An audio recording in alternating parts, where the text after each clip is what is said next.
پر کامیاب ہوتے نظر آ رہے تھے، مگر آج ہزاروں کی تعداد میں ہیں، مگر پریشان ہیں، سکون نہیں ہے، اور اس کی دوا تلاش کی جا رہی ہے، اس کا علاج تلاش کیا جا رہا ہے، تو بجائے اس کے کہ صحیح علاج ہو، اس کو غلط راستے پر لے جایا جا رہا ہے۔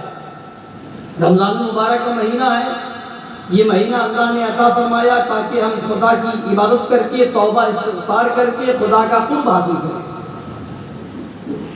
ایک مریض ایسا ہے کہ اس مریض کا ایکسیڈنٹ ہو گیا ہے، ہاتھ میں بھی چوٹ ہے، پیر کی ہڈی بھی ٹوٹی ہوئی ہے، کہیں سے خون بہ رہا ہے، کہیں سے کوئی چیز فریکچر ہو گئی ہے، اور ساتھ میں اس کو آکسیجن کی بھی ضرورت ہے۔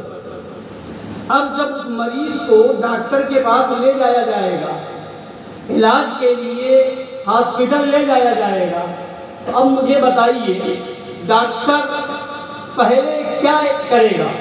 کیا پہلے اس کے خون کو بند کرے گا، یا جو ہاتھ میں چوٹ آئی ہے اس کا علاج کرے گا، یا پیر میں جو ہڈی ٹوٹ گئی ہے اس کو صحیح کرے گا، یا اور جگہوں پر جو تکلیف پہنچی ہے اس کو دور کرے گا، اس پر مرہم پٹی کرے گا، یا پہلے آکسیجن دے گا؟ بولیے، پہلے آکسیجن دے گا۔ کیوں؟ اس وجہ سے آپ اور کوئی کھڑا ہو، کوئی یہ کہے کہ ڈاکٹر صاحب آپ تو آکسیجن کے پیچھے پڑے ہوئے ہیں، یہاں ہڈی ٹوٹی ہے یہ نہیں دیکھ رہے ہیں، یہاں ہاتھ میں چوٹ ہے یہ نہیں دیکھ رہے ہیں، یہاں سر پھٹ گیا ہے یہ نہیں دیکھ رہے ہیں، یہاں خون بہ رہا ہے یہ نہیں دیکھ رہے ہیں۔ تو اب اگر کوئی ڈاکٹر آکسیجن کے بجائے اسے مرہم پٹی کرنا شروع کر دے، خون بہ رہا ہے اسے صحیح بند کرنا شروع کر دے، اور ہڈی ٹوٹ گئی اس کو جوڑنے پہ لگ جائے، اور چوٹ آئی ہے اس پر مرہم پٹی کرنا شروع کر دے، اور آکسیجن کی ضرورت ہے اس کو آکسیجن نہ دے، تو اب مجھے بتائیے اب اس مریض کا حال کیا ہوگا؟ وہ مریض بچے گا یا دنیا سے روانہ ہو جائے گا؟ وہ اس کی زندگی بچ جائے گی یا وہ موت کے منہ میں چلا جائے گا؟ یقیناً وہ موت کے غار میں چلا جائے گا، وہ زندگی بچا نہیں سکے گا۔ اس لیے کہ زندگی کے لیے سب سے پہلے ضروری امر یہ تھا کہ اس کو آکسیجن دیا جاتا۔ آکسیجن دینے کے بعد جب اس کی سانس صحیح طریقے سے چلنے لگتی، اس کے بعد اس کے خون کو بند کیا جاتا، اس کے بعد اس کی مرہم پٹی کی جاتی، اس کے بعد اس کا ہاتھ صحیح کیا جاتا، اس کے بعد اس کی جو ہڈی ٹوٹی تھی اس کو صحیح کیا جاتا۔ اور اگر آکسیجن چھوڑ کر کے ان سب چیزوں میں لگ جائیں گے تو جان، ہاتھ رہے گا مگر جان چلی جائے گی، پاؤں رہے گا جان جا چکی ہوگی، سر بچے گا مگر جان جا چکی ہوگی۔ اب کوئی دوسرا آئے گا کہے گا بے وقوف آدمی، جب جان چلی گئی ہاتھ لے کر کے کیا کرے؟ جان چلی گئی پیر لے کر کے کیا کرے؟ جان چلی گئی سر لے کر کے کیا کرے؟ تو سب سے پہلے ہوشیار ڈاکٹر یہ ہے، قابل ڈاکٹر یہ ہے کہ اس کو آکسیجن دے گا۔ پہلے جان بچائی جائے گی پھر ہاتھ بچایا جائے گا، پہلے جان بچائی جائے گی پھر پیر بچایا جائے گا، پہلے جان بچائی جائے گی پھر سر بچایا جائے گا، پہلے جان بچائی جائے گی پھر باقی جسم کے اعضاء کا درد دور کیا جائے گا۔ ہزار بار بلا تشبیہ و بلا تمثیل آج مسلمانوں کے اندر ہزاروں بیماریاں موجود ہیں، آج مسلمانوں کے اندر ہزاروں خرابیاں موجود ہیں، مگر ان سب میں سب سے بڑی خرابی اگر کوئی چیز ہے تو وہ یہ ہے کہ اس کے رسول میں کمی آ گئی ہے، صلح کلیت پیدا ہو گئی ہے۔ تو قابل حکیم اور قابل ڈاکٹر کا کام یہ ہے کہ نماز اور روزہ یقیناً صحیح ہے مگر اس کی فکر بعد میں ہوگی، عقیدے کی فکر پہلے ہوگی۔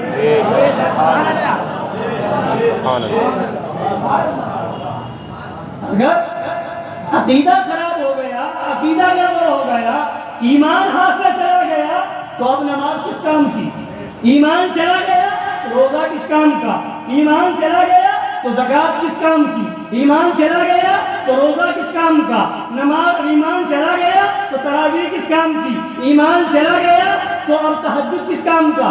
ایمان چلا گیا تو سحری اور افطار کا کیا کام؟ یہ ساری چیزیں جب ہے جب ایمان سلامت ہو، اور ایمان اگر چلا گیا تو یہ ساری چیزیں بیکار ہے۔ تو سب سے پہلے ضروری یہ ہے، سب سے پہلے ضروری اور لازم یہ ہے کہ مسلمانوں کا تیور یہ ہو جائے، دشمن احمد پہ شدت کیجیے، ملحدوں کی کیا مربت کیجیے، غیظ میں جل جائیں بے دینوں کے دل، یا رسول اللہ کی کثرت کیجیے، پھیر دیجیے، پنجے دینے لڑی مصطفیٰ کے بل پہ طاقت کیجیے۔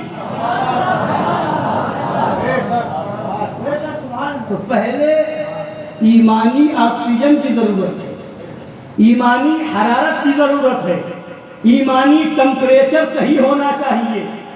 اگر اس میں کمی آ گئی تو آپ سب کرتے رہیں، آپ کا علاج نہیں ہو پائے گا۔ اب وہ مردہ لاش سمجھ لیجئے، ایمان کے بغیر، ایمان روح اور جان ہے، اور ایمان عشق رسول کا نام ہے، اس کے بغیر انسان مردہ ہے، اس کے بغیر زندگی نہیں ہے۔ زندگی اسی کی ہے جو ایمان کے ساتھ ہے، زندہ وہی ہے جو عشق رسول کے ساتھ ہے۔ اور وہ جو غالبہ مردہ کبھی فتح حاصل کرے گا، مردہ کبھی کامیابی حاصل کرے گا، مردہ کہیں جا کر کے فتح حاصل کر پائے گا، زندہ فتح حاصل کرتا ہے۔ فتح ملتی ہے زندگی والے کو، جب زندگی ہوگی تو آپ فتح حاصل کریں گے۔ وہ زندگی تھی ان کے پاس عشق رسول کی۔ وہ صحابہ کرام کا تیور تو دیکھیں آپ حضرات گرامی۔ ابھی 17 رمضان شریف کی تاریخ گزری ہے، جنگ بدر کی تاریخ تھی، اسلام کی پہلی جنگ ہوئی تھی، اور پھر تیسری ہجری کے اندر اسلام کی ایک اور جنگ احد ہوتی ہے۔ اس جنگ کے موقع پر بھی بڑے بڑے معاملے پیش آئے، مگر آپ کو جگانے بیدار کرنے کے لیے میں ایک دو باتیں آپ کو بتانا چاہتا ہوں۔ آج لوگ کہتے ہیں آج سیاسی پارٹیاں نکل آئی ہیں، اور مسلمان کہلانے والوں کے نام پر IMIM وغیرہ کی جیسی اصطلاح کلی پارٹیاں نکل آئی ہیں، سب ایک ہو جائیں، وہابی بھی آ جائیں، دیوبندی بھی آ جائیں، رافضی بھی آ جائیں، قادیانی بھی آ جائیں، اور اس کے بعد جا کر کے ہم اس کو ہرا دیں گے اور ہم اس کو ہرا دیں گے۔ نہیں، ہرانا اور جتانا تمہارے ہاتھ میں نہیں ہے، موت اور زندگی تمہارے ہاتھ میں نہیں ہے۔ موت دینے والا اللہ، زندگی دینے والا اللہ، رزق دینے والا اللہ، زندگی دینے والا اللہ، اور جب تک وہ چاہے گا زندہ رہیں گے، جب وہ چاہے گا موت آ جائے گی، اس کے چاہے بغیر نہ کوئی زندہ رہ سکتا ہے نہ کوئی مر سکتا ہے۔ تو اب زندگی کیا ہے؟ صاحب جنگ احد کا موقع ہے، لوگ کہتے سب کو ساتھ میں لے لو تو کامیاب ہوگے، الگ الگ جاؤ گے تو کامیاب کیسے ہو سکتے ہو؟ جنگ احد کا موقع ہے، اور اس موقع پر ہمارے اور آپ کے آقا صلی اللہ علیہ وسلم 1000 کا لشکر لے کر کے، 1000 کی فوج لے کر کے مدینہ شریف سے نکلے۔ پھر سامنے دیکھا تو ایک فوج آ رہی ہے، پوچھا یہ کس کی فوج ہے؟ تو کہا یہ یہودیوں کی فوج ہے، اور عبداللہ بن ابی سے اس کا معاہدہ ہوا ہے، اور یہودیوں کی فوج آپ کی مدد کے لیے آ رہی ہے، اور آپ کے ساتھ شامل ہو کر کے وہ ان کافروں کا مقابلہ کرنا چاہتی ہے۔ ہمارے اور آپ کے نبی نے جو درس دیا ہے، جو سبق دیا ہے، اسے محفوظ رکھیں۔ فرمایا کہ میں مشرکوں کی مدد لے کر کے مشرکوں سے جنگ نہیں کرتا، انہیں بتا دو ہمیں اس کی مدد کی ضرورت نہیں ہے، ہمیں تو خدا کی مدد کی ضرورت ہے۔ اس فوج کو لوٹا دیا، واپس کر دیا، ساتھ میں نہ لیا۔ اور پھر جب یہ معاملہ دیکھا عبداللہ بن ابی منافق نے، تو اس نے کہا حضور نے ہمارا مشورہ نہیں مانا، اب ہم بھی ساتھ نہیں دیں گے، ہم بھی الگ ہو جائیں گے۔ عبداللہ بن ابی 300 لوگوں کو لے کر کے الگ ہو گیا، اب بچے 700 لوگ، 1000 میں سے 300 الگ ہو گئے، اب وہ 700 بچے، اور کافروں کی طرف سے 3000 کا لشکر تھا، مگر یہ نہیں فکر کی کہ عبداللہ بن ابی 300 کو لے کر کے جا رہا ہے، اب اسے ساتھ میں لیا جائے، اس کا ساتھ لیا جائے، اس کی امداد لی جائے، اور یہودیوں کی فوج کو بھی ساتھ میں شامل کیا جائے۔ نہیں، کیونکہ ہمارا عقیدہ یہ ہے، نبی نے یہ عقیدہ دیا ہے، صحابہ کا یہی عقیدہ تھا کہ فتح دینا اللہ کا کام ہے، اور فتح جو مقدر ہو چکی ہے وہ نبی کے لیے ہو چکی ہے۔ خدا فرماتا ہے اِنَّا فَتَحْنَا لَكَ فَتْحًا مُبِينًا، بے شک فوراً فتح عطا فرماتی ہے. تو فتح تو اللہ نے نبی کے لیے عطا فرمائی ہے. تو جو نبی والا ہوگا فتح اس کو ملے گی، جو نبی والا ہوگا کامیابی اسے ملے گی، جو نبی کا سچا عاشق ہوگا کامیابی و کامرانی اس کے قدم چومے گی. تو حضرات گرامی اب بتانا یہ ہے کہ اب لوگ کیا کہتے ہیں، اس کو بھی ساتھ لے لو، اس کو بھی ساتھ لے لو، ہم کم ہیں، ہم ایسے ہیں ویسے ہیں. کیا یہ تاریخ بھول گئے؟ اب آئیے وہی جنگ احد کا موقع ہے.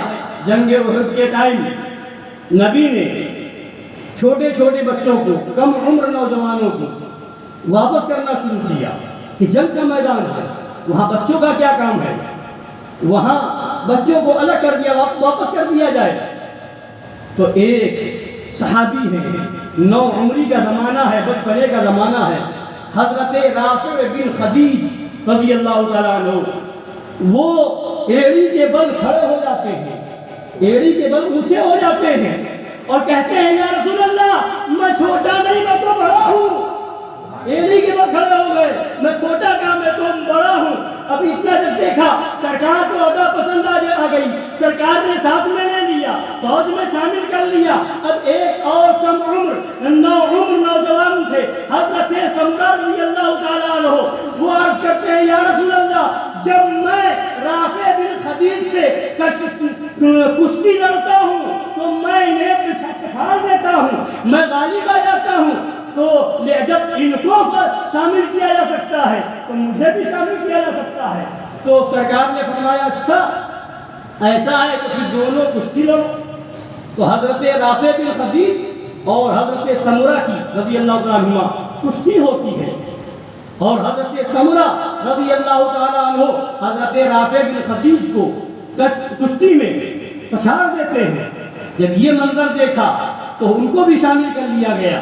تو بتانے کا مطلب یہ ہے کہ وہ صحابہ کرام میں کم عمر لوگ بھی تھے، بچپنے نو عمری کا زمانہ بھی تھا، مگر کیسی محبت رسول تھی، کیسا عشق رسول تھا، کیسی نبی کی محبت تھی، اسلام پہ مر مٹنے کا کیسا جذبہ و شوق تھا کہ وہ جان کی فکر نہیں کرتے تھے. وہ یہ سمجھتے تھے کہ یہ جان ایک دن چلی جائے گی، زندگی ایک دن زندگی سے ہمیں ہاتھ دھونا ہے، موت تو آنی ہے، اس سے پیاری موت اور کیا ہوگی کہ نبی کے نام پر نبی کے قدموں میں اپنی جان قربان.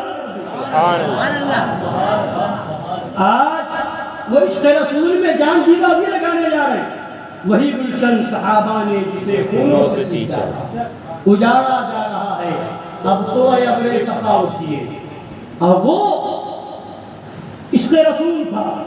اور آج ہمارے گھر کا کوئی بچہ اگر یہ معلوم ہو جائے اسے سنی گھرانے کا کہ وہابیوں کی گستاخیاں یہ ہیں، دیوبندیوں نے اس طرح کی توہینیں کی ہیں، نبی کو اپنی طرح لکھا معاذ اللہ، نبی پاک صلی اللہ علیہ وسلم کے علم کو جانوروں بچوں پاگلوں کے علم کی طرح لکھا معاذ اللہ، شیطان کے علم کو نبی کے علم سے زیادہ بتایا معاذ اللہ رب العالمین.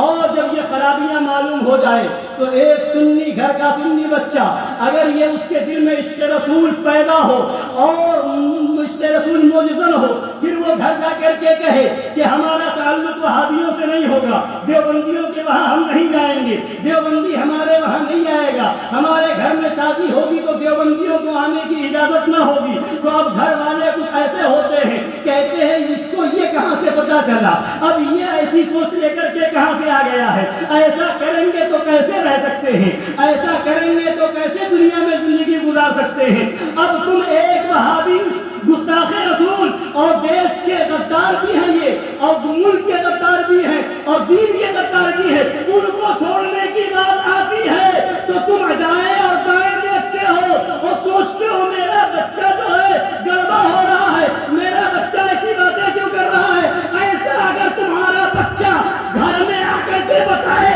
کہ اس زمانے کے یزیدی وہابیوں سے ہمیں دور رہنا ہے، دیوبندیوں سے ہمیں دور رہنا ہے، تو وہاں پر سوچنے کی ضرورت نہیں ہے، وہاں پر خوشی منا کر کے امام حسین کی فاتحہ دلانے کی ضرورت ہے. اے امام حسین میرا بچہ سچا حسینی بن کر کے آیا ہے. لہذا وہ کامیاب ہوتے تھے تو عشق رسول کی بنیاد پر، وہ فتح حاصل کرتے تھے تو عشق رسول کی بنیاد پر۔ آج جو ہم مسلمان کہلانے والوں پر جو ظلم ہو رہا ہے، جو پریشانیاں آ رہی ہیں، وہ ہماری اپنی دین ہے۔ ہم نے رمضان کے مہینے میں رمضان کی قدر چھوڑ دی، ہم اپنے فرائض کو بھول گئے، اور سب سے پہلی بنیادی چیز عشق رسول جو تھی ہم اس کو ختم کر چکے ہیں۔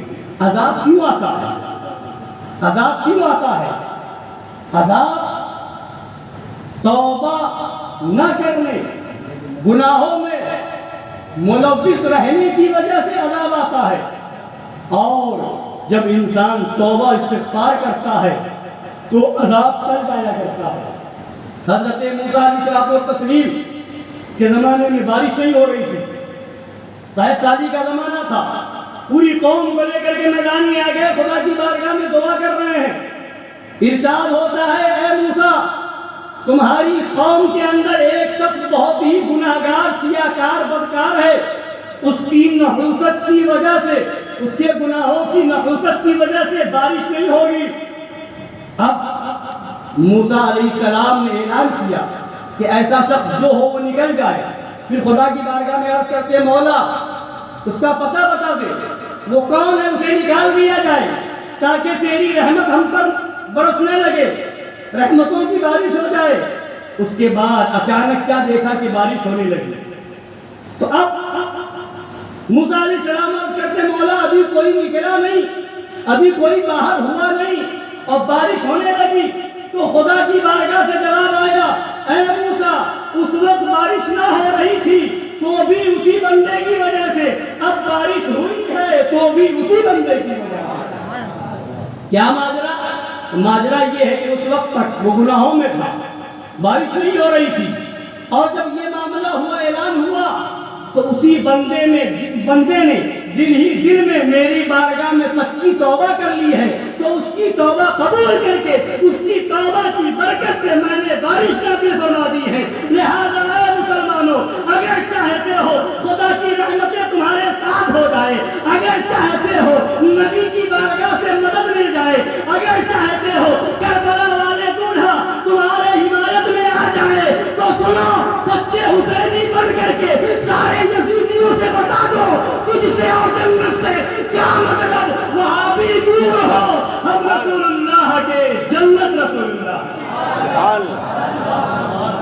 صلح کلیت سے توبہ کر لو گے، بد مذہبوں، بد دینوں، وہابیوں، دیوبندیوں سے دور ہو جاؤ گے، خدا یہاں بھی بچائے اور وہاں بھی انشاءاللہ بچ کے رہیں گے۔ اور ایک اور حدیث پاک سن لیجیے، حضرت یوشع بن نون علیہ السلام کی طرف وحی نازل کی گئی، اے یوشع، تمہاری قوم میں سے 70,000 برے لوگوں کو اور 40,000 نیک لوگوں کو ہلاک کروں گا۔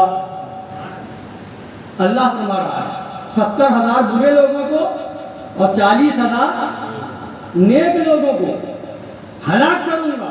حضرت یوشع بن نون علیہ السلام عرض کرتے ہیں، مولا برے تو برے ہیں، ان پر عذاب آئے گا، مگر یہ 40,000 نیک لوگ کیوں ہلاک ہوں گے؟ تو جواب ملا، اس لیے کہ جن بروں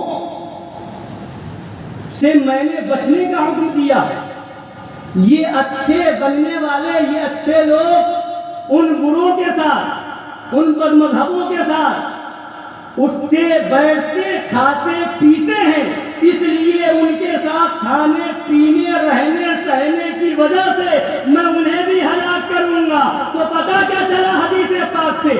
عذاب آتا ہے وہ جو بے ایمان ہیں، گستاخ ہیں، بد مذہب ہیں، بددین ہیں، دشمنان خدا و رسول، وہابی دیوبندی ہیں، ان کی وجہ سے، ان کی نحوستوں سے توہین کرنے کی وجہ سے، اولیاء انبیاء کی توہین کرنے کی وجہ سے عذاب آتا ہے، اور جو لوگ ان کے ساتھ کھاتے پیتے اٹھتے بیٹھتے ہیں وہ بھی عذاب میں گرفتار ہو جائیں گے۔ اور اگر جو صحیح معنوں میں سنی ہوگا اور ان سے دور ہو جائے گا تو انشاءاللہ یہاں کے عذاب سے بچے گا، وہاں کے عذاب سے بھی بچے گا۔ تو لہذا ہمیں اگر بچنا ہے، اچھا پھر موت تو آنی ہی ہے، جب موت لکھی ہوگی تو موت آئے گی ہی، تو پھر کیا صلح کلیت اپنا کر کے کیا موت سے بچ جائیں گے؟